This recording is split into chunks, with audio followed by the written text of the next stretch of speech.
સમાજનું ત્રીજું લક્ષ્ય છે કે તમારામાં રિયલ થિંકિંગ આવે, રોંગ થિંકિંગ દૂર થાય. જે રોંગ થિંકિંગથી કુરિવાજો આવ્યા, કુપ્રથાઓ આવી, જેના કારણે કજોડા બન્યા, કેટલી સ્ત્રીઓને વિધવા થવું પડ્યું, કેટલા પુરુષોને સહન કરવું પડ્યું, આખી જિંદગી સહન કરવું પડ્યું. એ કજોડા બંધ થાય, એવા બધા ઘણા રિવાજો છે એ બંધ થાય અને સમાજમાં એક પ્રગતિશીલ વિચારો આવે, પ્રગતિશીલ આચારો આવે, જે આચારોમાંથી એક નવો શક્તિશાળી, સમૃદ્ધ અને એક પાવરફુલ સમાજ ઊભો થાય. આ કરવા માટે આપણે અહીંયા આ સંમેલન બોલાવ્યું છે અને આ સંમેલનના પાછળનો હેતુ એ છે કે એક કડવા પાટીદારોનો એવો સમાજ થાય જે દેશમાં છે એવો જ પરદેશમાં થાય. મેં કાલે કહ્યું હતું, દેશના પ્રશ્નો જુદા છે, પરદેશના પ્રશ્નો જુદા છે. દેશમાં આજે પોતપોતાની દીકરીઓ કે બહેન દીકરીઓને સાચવવાની એટલી બધી ચિંતા નથી જેટલી ચિંતા પરદેશમાં રહેનારાઓને છે.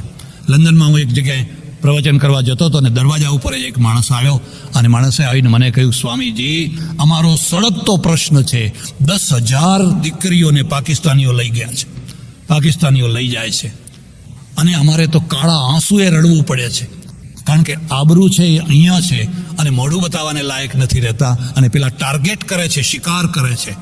અને પછી એકવાર બધું થયું એ થયું, પછી પાછું સ્વીકારી નથી શકાતું. મને લાગ્યું કે આ કદાચ આંકડો અતિરેક ભર્યો હોય કે ગમે તે હોય, પણ હ્યુસ્ટનમાં મેં ગઈ ટૂરમાં જોયેલું કે આ પ્રથા આ છે જ અને બહુ મોટો પ્રોબ્લેમ, બહુ મોટા પ્રશ્નો છે.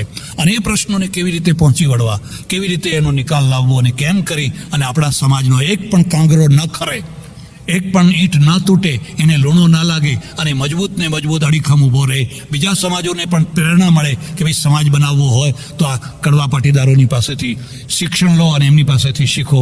એવો કેવી રીતે આ મજબૂત સમાજ બનાવવો, એ બધા વિચારો કરવા, એના આચારો કરવા માટે આ સંમેલન બોલાવ્યું છે. મને જોઈને જાણીને બહુ આનંદ થયો. હું મા ઉમિયાને પ્રાર્થના કરું કે આ સમાજ ફળે, ફૂલે, વિકસે, પોતાનું રક્ષણ કરે અને એટલો ઊંચો આવે, એટલો ઊંચો આવે, એટલો ઊંચો આવે કે લોકો પણ એમ કે એને જોવા માટે આમ ઊંચી નજર કરવી પડે, એટલો એ ઊંચો આવે.